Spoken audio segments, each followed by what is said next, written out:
Shalom. Puji nama Tuhan, di hari Minggu ini kita menikmati sukacita Tuhan, amin. Hari Minggu yang lalu kita baru saja merayakan bagaimana Roh Kudus dicurahkan atas umatnya.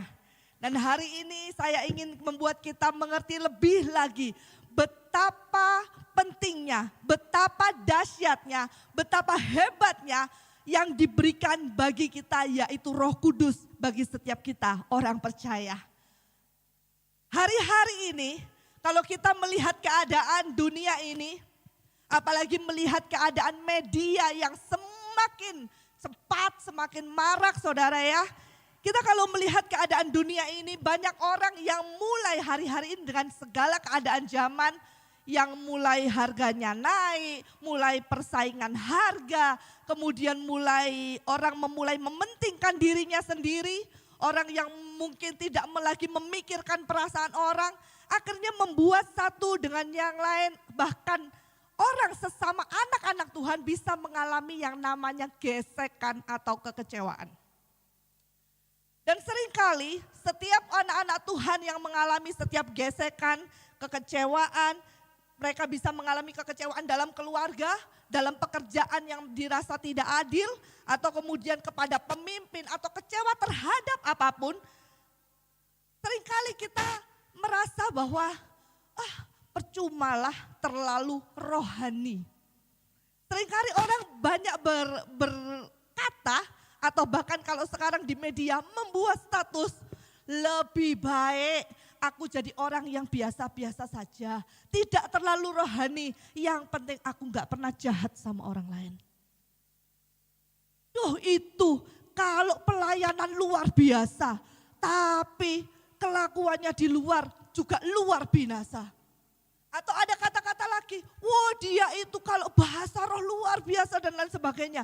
Tapi omongannya di luar gak karu-karuan. Akhirnya hal-hal tersebut yang membuat satu hal yang membuat kecewa karena kita melihat kepada manusia, kita melihat kepada orang-orang di sekitar kita yang kita berharapkan seharusnya dia itu kan jadi teladan. Seharusnya dia itu pimpinan, seharusnya dia itu kan menjadi contoh buat kita semua. Tapi pada saat seseorang tidak mendapatkan hal itu, maka seseorang itu menjadi kecewa, menjadi tawar hati. Ustalah, jadi orang itu gak usah terlalu rohani. Yang penting kita itu hidupnya baik-baik, gak usah nyakiti orang. Sering dengar kata-kata itu? Udahlah, aku gak usah, aku gak apa-apa, gak pelayanan. Yang penting aku hidupnya itu benar. Yang penting aku itu hidupnya gak nyakiti orang. Seringkali kita dengar seperti itu. Udahlah, gak usahlah terlalu rohani-rohani amat. Ngerti firman-firman amat. Yang penting orang itu perbuatannya itu loh gak jadi batu sandungan. Seringkali hal-hal itu kita dengar. Sepertinya dan mungkin sebagian itu bisa benar. Tampaknya mungkin benar. Tapi padahal saudara tidak tahu bahwa seseorang yang mengalami hati yang kecewa seperti itu, seseorang yang mengalami pahit hati seperti itu, seorang itu akhirnya dia mengundurkan diri, dia mulai menolak dari hal-hal yang berbau rohani. Gak usah terlalu pelayanan tinggi-tinggi. Gak usah terlalu gereja-gereja aktif-aktif banget. Gak usahlah terlalu ngeroh-ngeroh. Yang penting kita hidupnya benar, gak nyakiti orang, gak jadi batu sandungan. Tanpa sadar, orang yang mempunyai pikiran yang demikian, akhirnya mereka lebih melihat setiap attitude, perbuatan, setiap tindakan seseorang itu yang menjadi fokus dan penilaian dia. Dan ini sebenarnya adalah jebakan daripada si jahat.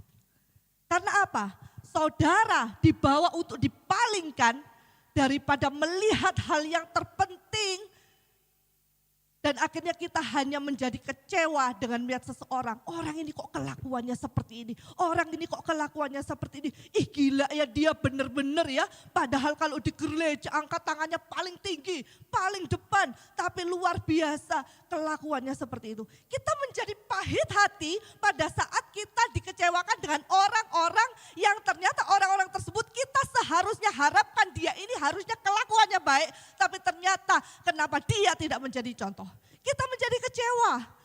Dampaknya adalah pada saat kita kecewa, kita mulai, udahlah kalau gitu kita nggak usah terlalu rohani-rohani amat. Tuh buktinya contohnya, orang-orang yang kayak gitu rohani-rohani juga hidupnya juga kagak bener. Tanpa kita sadari, kita mulai berubah fokus. Bukan lagi melihat kepada yang terbaik yang Tuhan sediakan. Tapi kita sedang melihat kepada sekeliling kita. Ternyata aku di sini kesandung, aku di sini kesandung. Saudara mengizinkan diri saudara untuk saudara kesandung dan kesandung terus akhirnya saudara tidak pernah melangkah maju. Coba kita baca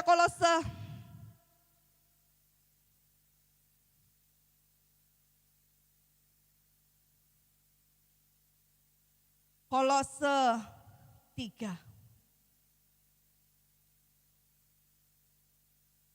Kolose 3 ayatnya yang kedua, firman Tuhan katakan. Kolose 3 ayatnya mulai dari yang kedua dan ketiga. Pikirkanlah perkara yang di atas, bukan yang di bumi. Sebab kamu telah mati dan hidupmu tersembunyi bersama dengan Kristus di dalam Allah. Sebab apa? Kamu telah mati. Ayo saudara ulangi, saudara baca ya. Kolose 3 ayat 2 sampai ke 3. Baca sama-sama yuk. 1, 2, 3. Pikirkanlah perkara yang di atas, bukan yang di bumi. Sebab kamu telah mati dan hidupmu tersembunyi bersama dengan Kristus di dalam Allah. Siapa yang sudah mati? Di situ ayatnya dibaca saudara. Yang telah mati siapa? Kamu, kita. Sebab kamu telah mati. Kita kalau kemarin merayakan Paskah, itu yang dirayakan kematiannya siapa? Kematiannya Yesus. Tapi firman Tuhan mengatakan dosa yang ditanggung Yesus itu dosanya siapa? Kita. Seharusnya yang mati siapa? Kita. Jadi kematian Yesus adalah kematian kita. Dan dikatakan kita telah mati dan hidup kita tersembunyi bersama-sama di dalam Allah. Langsung kepada ayatnya yang ke-8. Tetapi sekarang buanglah semuanya itu, yaitu marah, geram, kejahatan, fitnah, dan kata-kata kotor yang keluar dari mulutmu. Jangan lagi kamu saling mendustai, karena kamu telah menanggalkan, catat ini, karena kamu katakan telah menanggalkan manusia lama serta kelakuannya. Dan telah mengenakan manusia baru yang terus menerus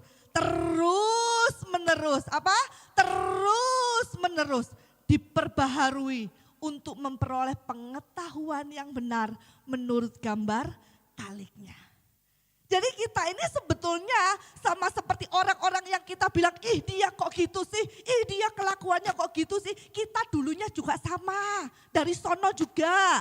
Kita juga gak benar-benar amat. Tapi karena kita menerima Yesus, kita sudah mati di dalam Yesus dan kita sudah bangkit bersama dengan Dia, maka kita memfokuskan diri kepadanya. Kita mengenakan manusia baru yang terus menerus diperbaharui untuk memperoleh pengetahuan yang benar menurut gambar kaliknya.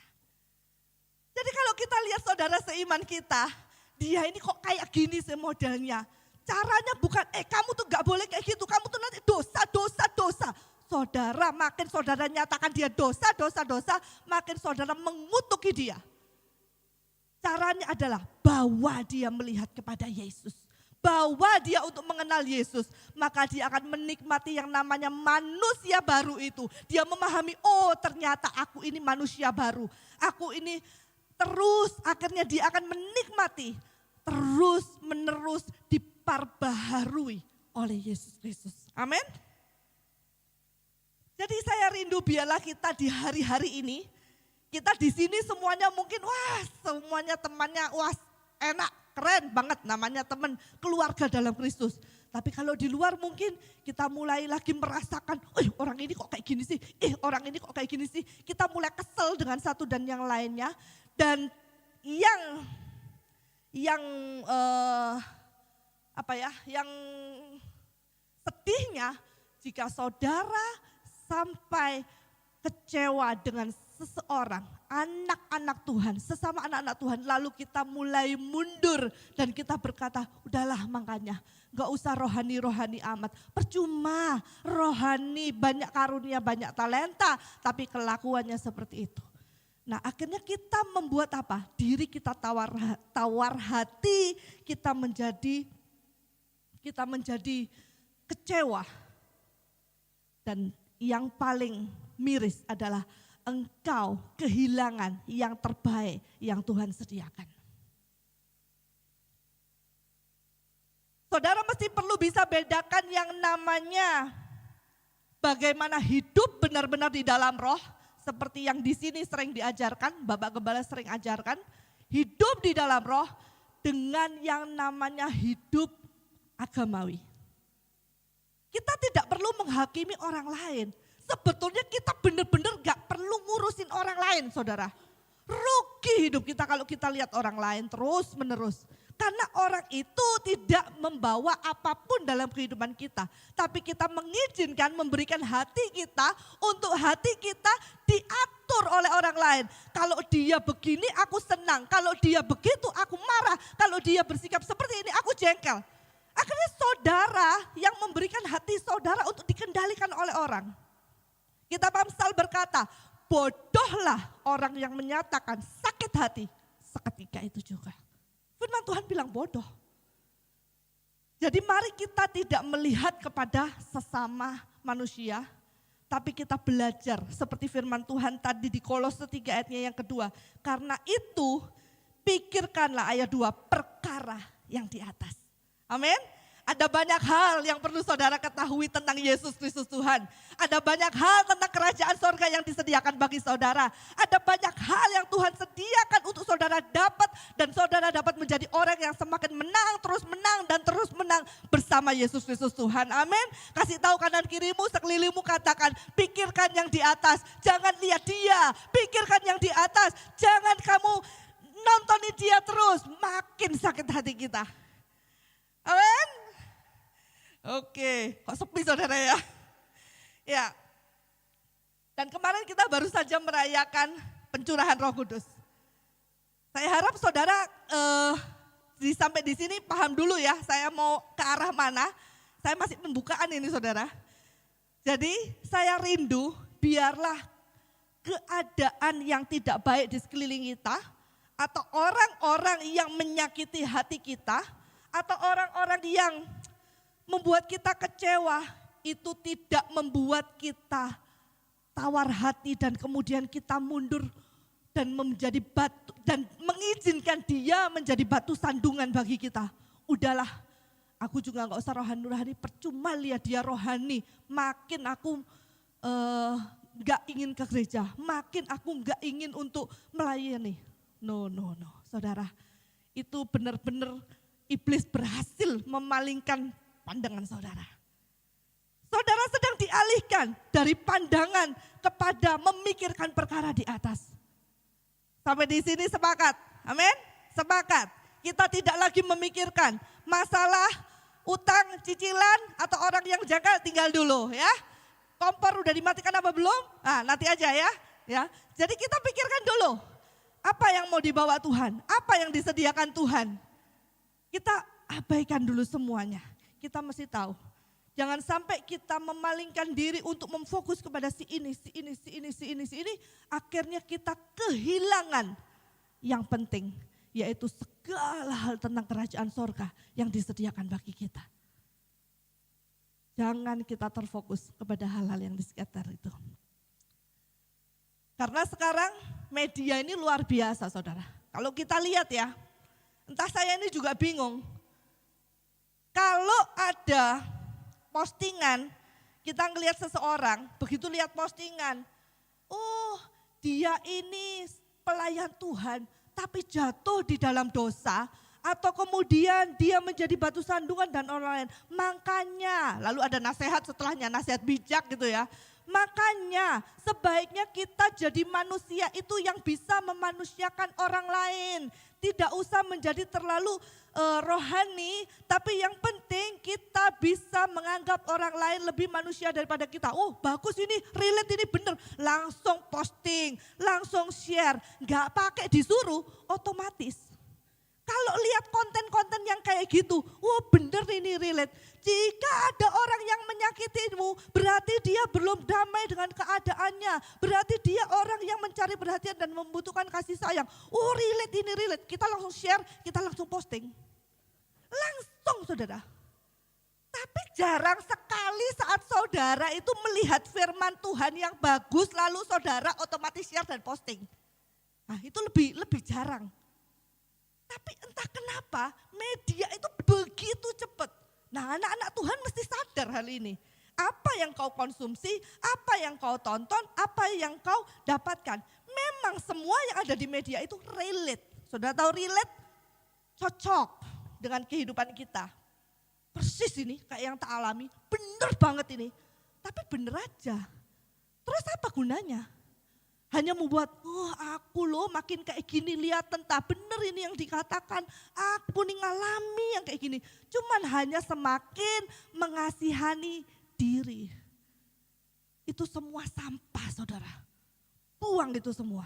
Itu konten-konten yang benar-benar hanya membuat jiwa saudara, oh iya ini loh aku seperti itu, ada yang sama.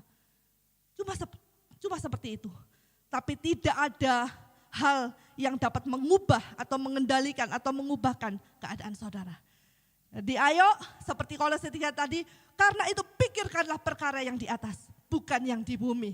Karena kita akan terus diperbarui menurut gambar kaliknya. Amin.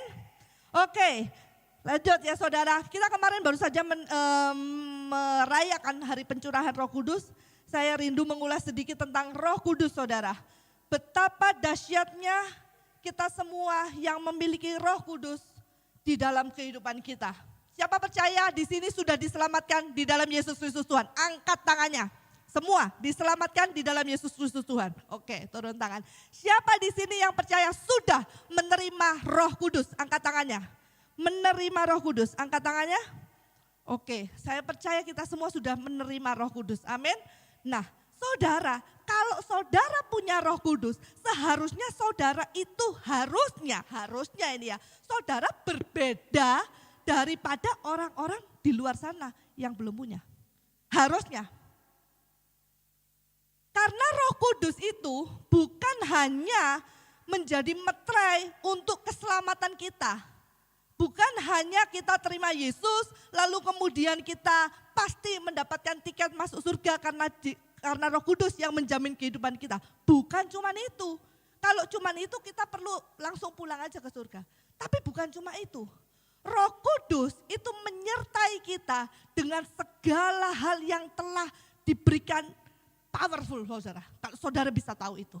Nah, saya rindu dari pembukaan tadi awalnya saudara yang mengalami masalah orang lain dan sebagainya. Ayo kita mulai belajar untuk melihat hal-hal yang rohani ini, hal-hal yang penting, perkara yang di atas itu yang dahsyat dan akan mengubahkan kehidupan saudara. Firman Tuhan dalam Yohanes 14 ayat 16 sampai 17 dikatakan, Tuhan sendiri berkata, aku akan minta kepada Bapa dan ia akan memberikan kepadamu seorang penolong yang lain supaya ia menyertai kamu selama-lamanya, yaitu Roh kebenaran. Dunia tidak dapat menerima dia sebab dunia tidak melihat dia dan tidak mengenal dia. Tetapi kamu mengenal dia sebab ia menyertai kamu dan akan tinggal di dalam kamu. Katakan Roh Kudus menyertai aku selamanya. 1, 2, 3. Roh Kudus menyertai aku selamanya. Roh Kudus tinggal di dalamku selamanya. 1, 2, 3. Roh Kudus tinggal di dalamku selamanya. Selamanya. Berarti Roh Kudusnya keluar masuk apa enggak? Kalau saudara tiba-tiba jatuh dalam dosa, Roh Kudus keluar? Roh Kudus keluar? Tidak. Ini Yesus yang ngomong. Dia akan menyertai kamu selamanya. Dia akan tinggal di dalammu selamanya. Lalu saudara bilang, loh kok Daud doa? Jangan biarkan rohmu jauh daripadaku. Itu Daud. Waktu Daud, Yesus sudah mati di kayu salib belum? Belum. Yesus belum datang ke dunia. Yesus belum mengambil dosa manusia, Yesus belum membayar semua hutang, Yesus belum mati dan bangkit. Jadi Daud takut, jangan biarkan rohmu jauh dari aku. Pantes kalau Daud ngomong seperti itu.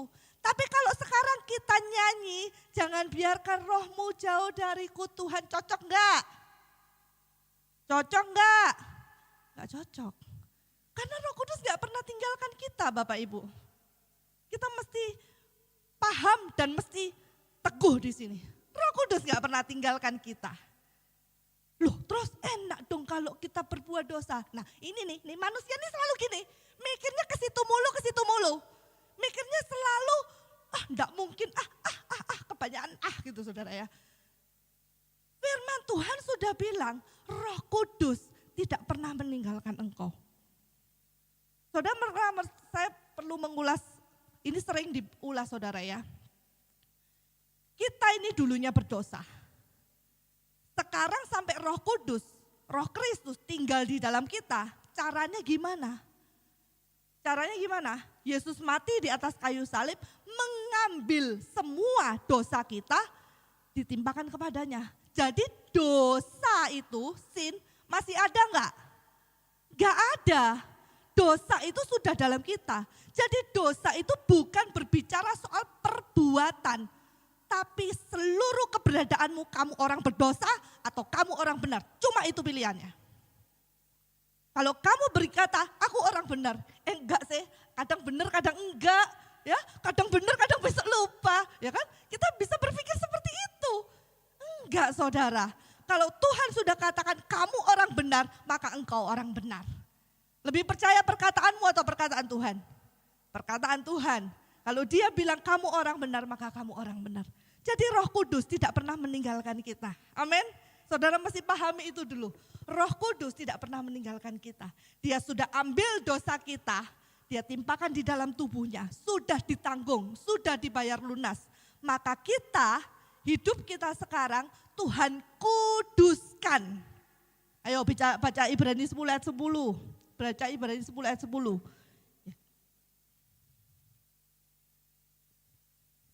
Ibrani 10 ayat 10. Yuk baca, ini harus hafal ini anak-anak Tuhan ini ya. 1, 2, 3. Dan karena kehendaknya inilah kita telah dikuduskan berapa kali? 1 kali untuk selama-lamanya oleh persembahan tubuh Tuhan Yesus Kristus. Yesus mati di kayu salib berapa kali? 1 kali. Perlu mati lagi enggak? Enggak perlu. Sudah dikuduskan untuk selama-lamanya. Ayat 14. Ayat 14.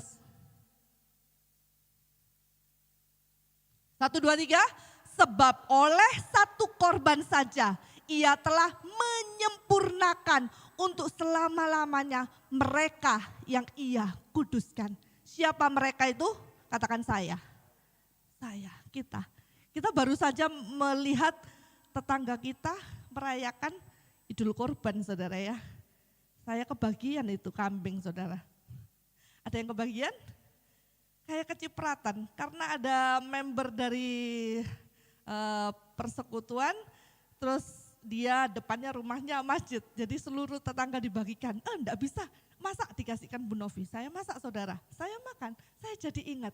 Mereka sama seperti bangsa Israel dahulu untuk menghapus dosa mengorbankan terus apa? Lembu, sapi. Boleh enggak yang kupingnya coel? Boleh enggak yang kakinya cacat? Boleh? Korbannya? Enggak boleh. Karena korban itu menggambarkan orang yang menyerahkannya, orang yang mengaku dosa.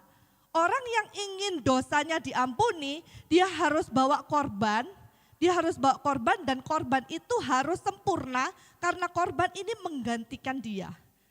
Jadi dosanya orang tersebut masuk kepada korban, domba ini yang sempurna, kesempurnaannya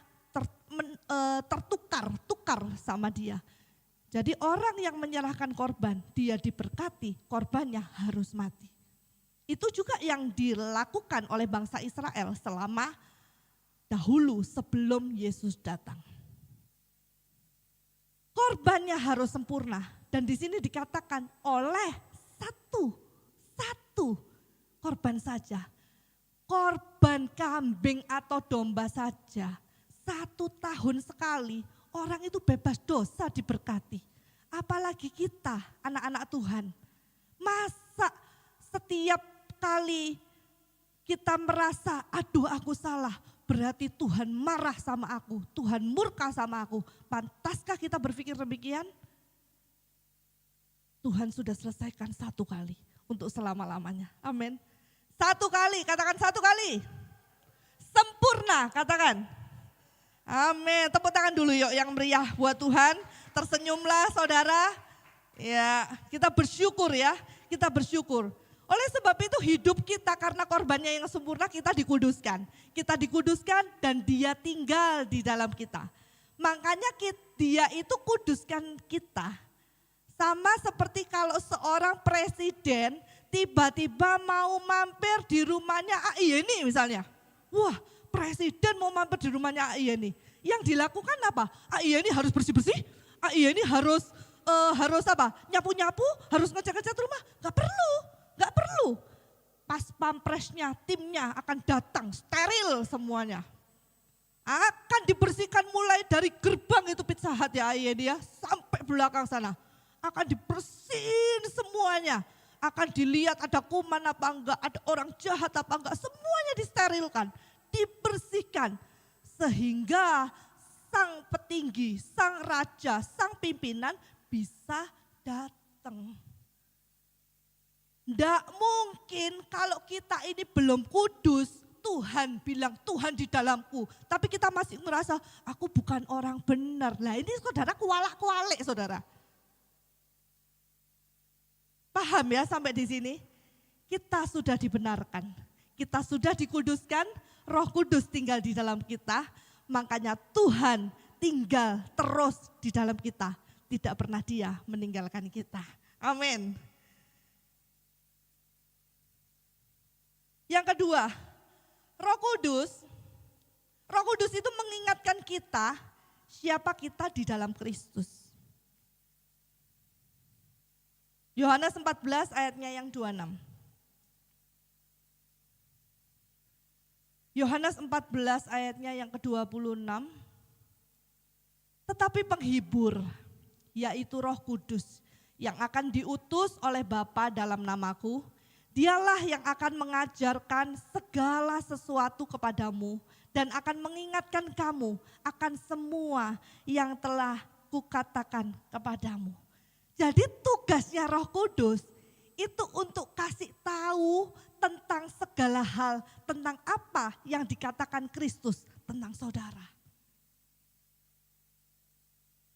Dulu pelayanan saya saudara ya, saya tiap gereja atau tiap pengajaran berbeda-beda. Tapi kita terus bertumbuh dan saya bersyukur saya mengenal Injil Kasih Karunia dan saya boleh bertumbuh. Saya dulu dalam pelayanan di mana seorang hamba Tuhan datang terus kemudian bisa berkata bahwa kamu ini seperti ini, kamu seperti ini. Lebih jelasnya ada seorang member kami di Surabaya Selatan. Beliau ini sangat aktif dalam pelayanan. Terus kemudian perempuan, dia aktif. Setiap mau persekutuan doa, dia rapikan rumahnya, dia pasang karpet, dia pasang kursi, dia masak dan lain sebagainya untuk 60 orang seminggu sekali. 60 orang saudara. 60 orang pulang, dia ngeringkesin lagi satu-satu, Tuhan Yesus memberkati, dia beresin.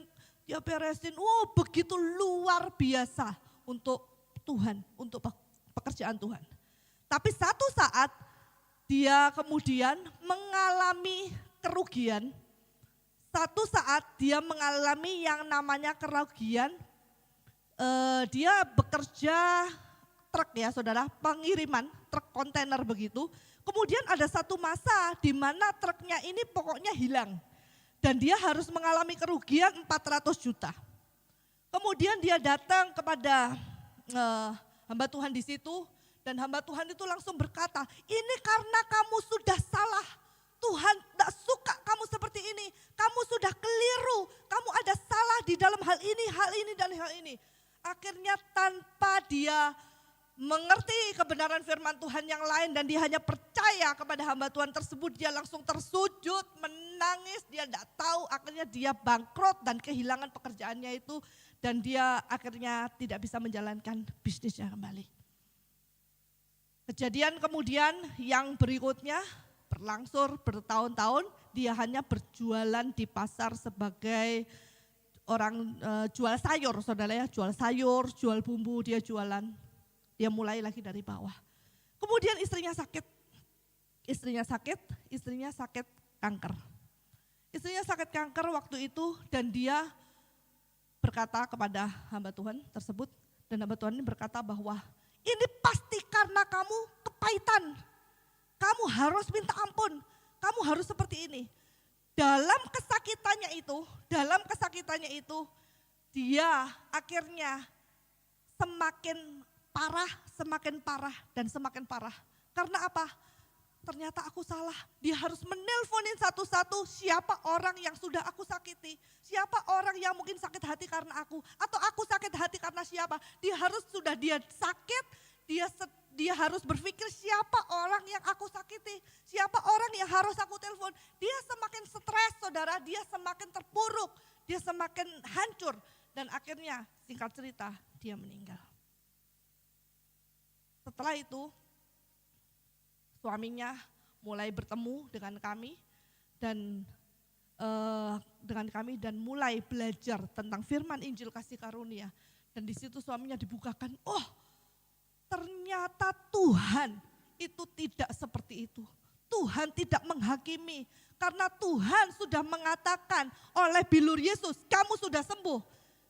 Karena bagaimana mungkin jika seseorang di dalam Yesus lalu kemudian dia sakit, lalu dikatakan bahwa itu penyakit datangnya dari Tuhan.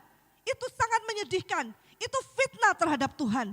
Tuhan tidak pernah mendatangkan penyakit, katakan amin.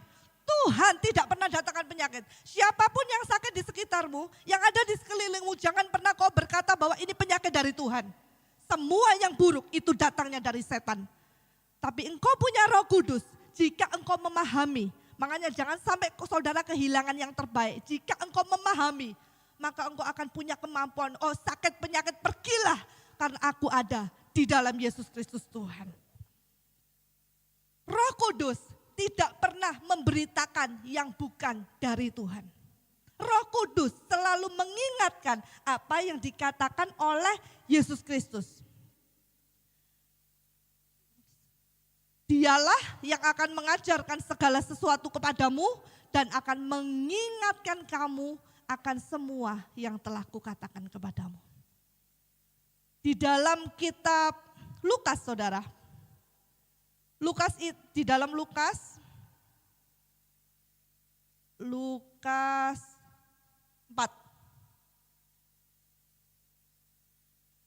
Pernah satu kali Tuhan Yesus di dalam masa hidupnya ke bumi, dia datang ke bait Tuhan dan dia membaca, dia bertugas ya, membaca firman Tuhan. Dia membaca firman Tuhan dari Lukas 4 ayat 18 ya, saudara, Lukas 4 ayat 18. Ayatnya dibaca begini oleh Tuhan. Ini adalah kitab Nabi Yesaya. Ayat 17 dulu, ayat 17. Saudara ikuti pelan-pelan ya saudara ya. Kepada Yesus diberikan kitab Nabi Yesaya dan setelah dibukanya dia menemukan nas di mana ada tertulis. 18, Roh Tuhan ada padaku oleh sebab ia telah mengurapi aku untuk menyampaikan kabar baik kepada orang-orang miskin dan ia telah mengutus aku, lanjut, untuk memberitakan pembebasan kepada orang-orang tawanan dan penglihatan bagi orang-orang buta, untuk membebaskan orang-orang yang tertindas, untuk memberitakan tahun rahmat Tuhan telah datang. Ini kan kitab Nabi Yesaya. Jadi Yesus itu enggak baca Lukas. Lukasnya kan belum ada, belum ditulis waktu itu. Yesus baca kitab Nabi Yesaya. Yesaya kita buka, Yesaya 61 ayat 1. 1 atau 2 ya coba.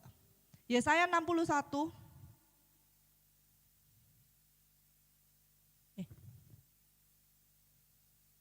Yesaya 61 ayat 1. Ya. Roh ini yang dibaca saudara. Sebenarnya ayat ini yang dibaca. Kita baca ayat 1 dan 2 ya. Roh Tuhan Allah ada padaku. Oleh karena Tuhan telah mengurapi aku. Ia telah mengutus aku untuk menyampaikan kabar baik kepada orang-orang sengsara dan merawat orang-orang yang remuk hati untuk lanjut memberitakan pembebasan kepada orang-orang tawanan dan kepada orang-orang yang terkurung kelepasan dari penjara. Lanjut. Untuk memberitakan, saudara pelan-pelan pelajari ini ya. Untuk memberitakan tahun rahmat Tuhan dan hari pembalasan Allah kita. Dan untuk menghibur semua orang yang berkabung. Ada kata pembalasan Allah kita. Itu kitab Yesaya yang diberikan kepada Yesus untuk dibaca. Untuk memberitakan tahun rahmat Tuhan dan hari pembalasan Allah kita. Tapi lihat Yesus bacanya di kitab Lukas, kita balik ke Lukas yang tadi. Dari 19. Yang terakhir ya, 19 yang bawah ya saudara. Ini Lukas bukan? Nah ya ini Lukas. Yang bawah ya saudara, untuk ya saudara.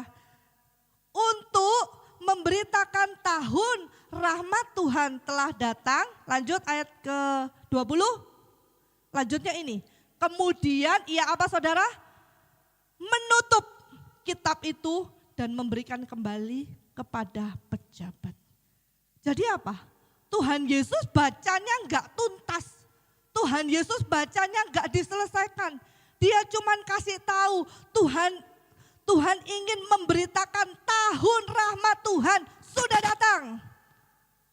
Hari pembalasan Tuhan enggak baca. Karena memang Tuhan datang bukan untuk membalas manusia, tapi Dia memberikan kita anugerahnya, rahmatnya bagi kita. Amin. Tepuk tangan yang meriah buat yang mengerti. Haleluya. Kalau saudara mengerti ini, Tuhan Yesus tidak pernah memandang kita.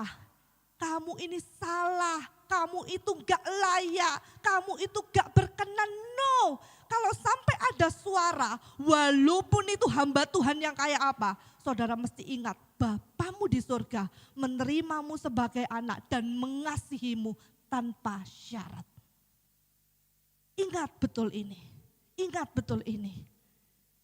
Keadaan kita yang ada di dalam dunia, mungkin kita seperti Paulus katakan, aku manusia daging, aku masih bisa hidup dalam kelemahan. Tapi kita tahu bahwa perkenanan Tuhan terhadap kita tidak pernah berubah.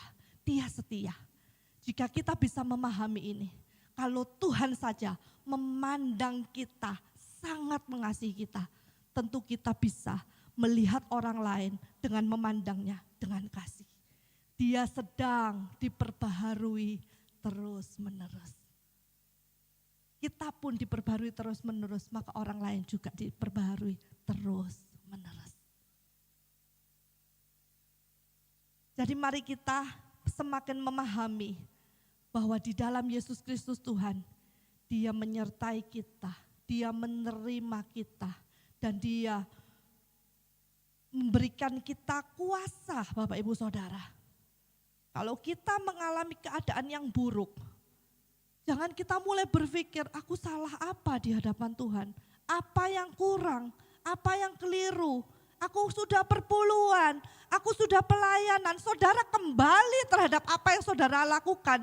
Sesungguhnya engkau sedang mengandalkan perbuatanmu walaupun itu rohani. Tapi kalau apapun yang kau alami, tapi engkau bisa berkata bahwa anugerah Tuhan selalu ada bagiku. Kalau hari ini aku jatuh, aku percaya Tuhan, aku datang kepadamu dan engkau selalu menerima aku. Engkau selalu mengampuni, tidak hanya mengampuni, dia akan memulihkan keadaan kita. Amin. Percayalah, hidupmu dipulihkan. Engkau disembuhkan, engkau dipulihkan. Ayo kasih tahu kanan kirimu, sekelilingmu, katakan kamu sembuh, kamu pulih, kamu diberkati di dalam Roh Kudus. Amin. Yang ketiga, yang terakhir adalah saya ingin saudara membahas tentang bahasa roh. Roh Kudus memberikan kita bahasa. Ini yang masih menjadi simpang siur dan terus menjadi perdebatan di kalangan kekristenan. Apakah bahasa roh itu penting, apakah bahasa roh itu perlu. Apalagi kalau saudara lihat yang di pembukaan tadi, sudahlah yang penting kita walaupun kita nggak bisa bahasa roh, yang penting aku nggak ngomong kasar sama orang. Nggak ada hubungannya saudara, nggak ada hubungannya. Justru saudara, jika saudara menjadi antipati terhadap bahasa roh, engkau sedang membuang sesuatu yang bernilai, yang berharga. Seperti lagu tadi dikatakan, aku menyembah Tuhan di dalam roh dan kebenaran. Tuhan sudah kasih kita Roh Kudus. Dan Tuhan katakan ada bahasa, engkau akan dipenuhi Roh Kudus dan engkau akan bisa berkata-kata di dalam bahasa roh. Saudara, kalau saudara bisa mengerti bahasa, itu powerful. Kenapa Tuhan ciptakan bahasa? Itu sangat-sangat powerful. Saudara ingat pada saat Menara Babel dibangun, mungkin saudara pernah dengar ceritanya. Menara Babel itu sebelum Menara Babel, waktu itu manusia itu satu bahasa. Satu bahasa. Semuanya misalnya bahasanya sama semua gitu ya. Indonesia semua gitu misalnya. Terus kemudian Tuhan itu bisa bilang gini, kita baca aja deh Kejadian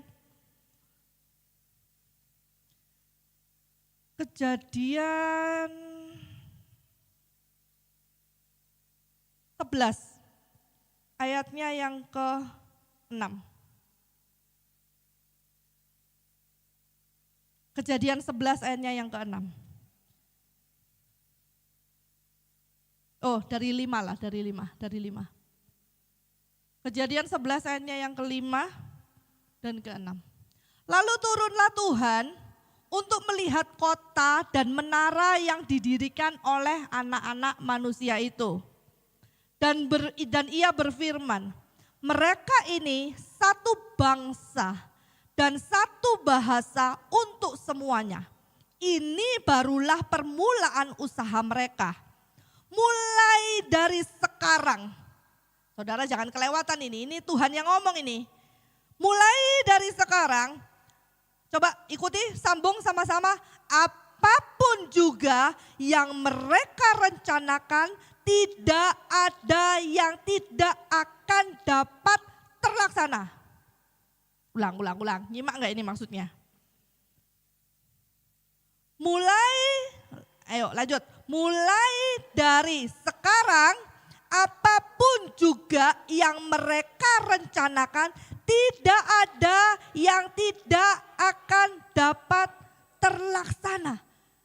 Jadi karena mereka satu bahasa, mereka mau punya rencana bangun itu menara, Tuhan bilang, wah mulai sekarang apapun yang mereka lakukan, gak ada yang gak bisa terlaksana. Semua akan terjadi. Jadi sangat powerful bila seseorang itu satu bahasa. Saudara bisa bayangkan lah, gimana kalau saudara keluar negeri, terus saudara gak bisa ngomong. Terus belum ada, andai kan belum ada apa itu Duolingo ya atau apapun translate. Nah kita mungkin akan bingung. Yang seharusnya kita bisa selesaikan dalam 1 menit selesai, kita bisa berusaha menjelaskannya dengan bahasa tubuh dan bahasa macam-macam, tanya sana tanya sini, bisa lama saudara. Jadi namanya mengerti satu bahasa itu sangat penting. Makanya keluarga pasti satu bahasa, satu logat, satu gaya, satu bahasa. Makanya keluarga itu kompak. Nah, kalau firman Tuhan saja katakan, tidak ada yang tidak akan dapat terlaksana. Semuanya berarti pasti terlaksana.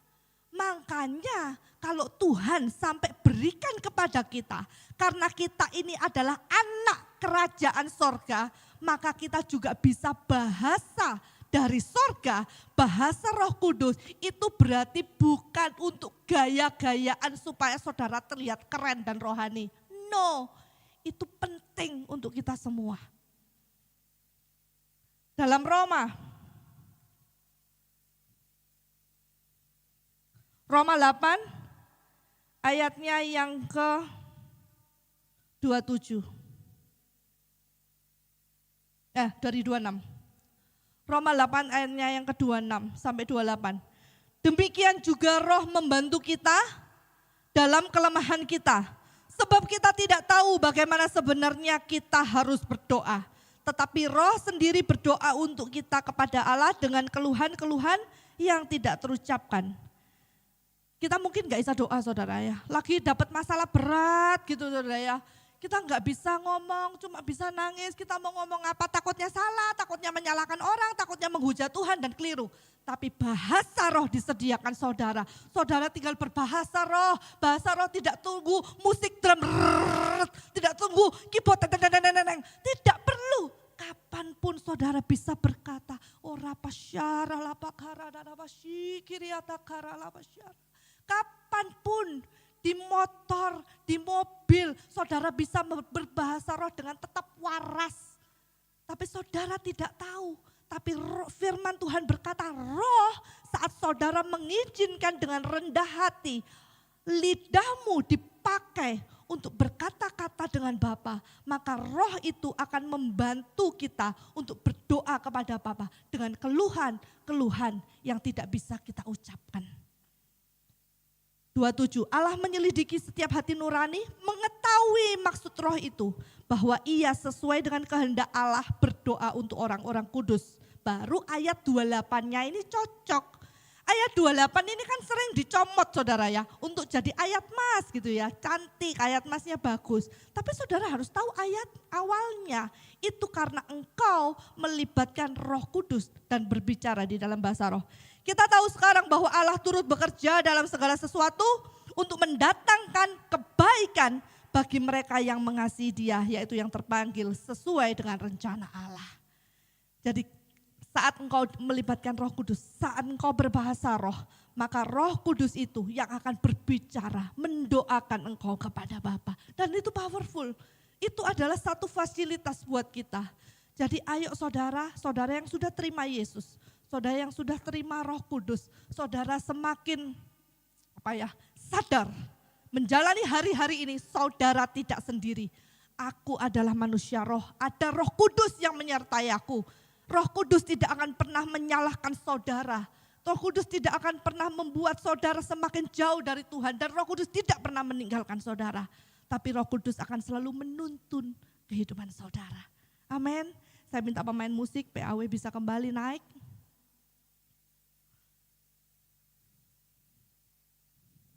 Biarlah kita memahami dan menghargai semua yang Tuhan Yesus kerjakan bagi kita. Lalu gimana Bu kalau orang tuh terlalu rohani-rohani tapi karakternya kayak yang tadi di awal. Saudara, saya tidak sempat mengulas semuanya.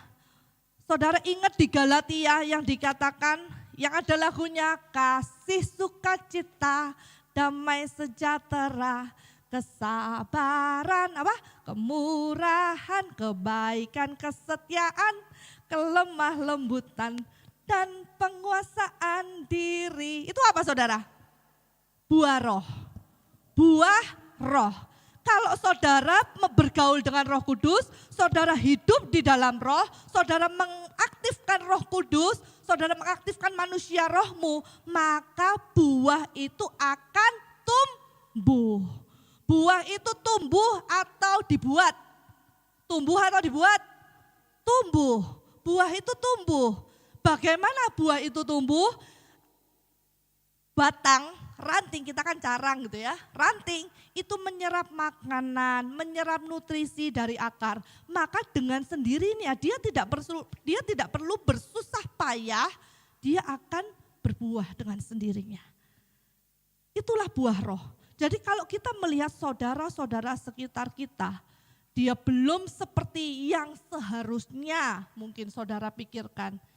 Percayalah, sedang diperbaharui secara terus-menerus. Dia sedang menyerap nutrisi. Bagaimana kehadiran kita di sekitar dia? Ingatkan dia akan siapa dia di dalam Yesus Kristus.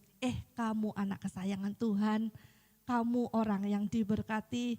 Kalau saudara takut tersakiti, saudara tidak perlu bersentuhan, tapi tidak perlu kita menghakimi dia. Kita tahu hidup kita sepenuhnya juga bergantung di dalam Yesus Kristus Tuhan. Amin. Mari kita nyanyikan satu pujian.